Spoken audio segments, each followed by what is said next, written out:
compatibility just by using directly the PDF for the data? And in general, the answer is no. And so here's the problem to illustrate that.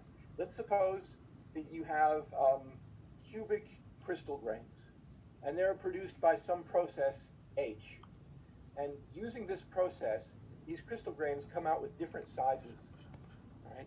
And here's the size. By X here, I mean the side of the cube, the length of one edge of the cube. And let's suppose that that distribution is 2x with x between 0 and 1. So that's the distribution of sizes for these cubic crystals that get produced. Maybe there's another manufacturing process, H prime, that has a different distribution, right? But that's, suppose we think we don't need to deal with that.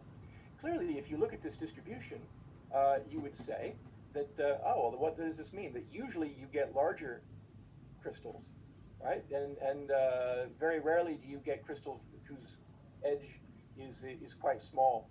And so if I wanted to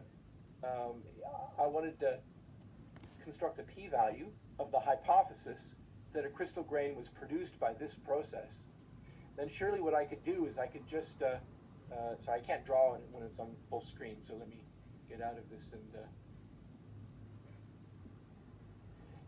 surely what I could do, if you observed a certain value of x, maybe here, that's x observed.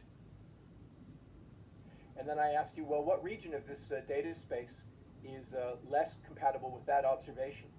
You might be tempted to think, well, the guys over on the left, the smaller crystals, they come up quite rarely, and so surely this region here is what we would call, omega less than or equal to. I'll put a question mark there.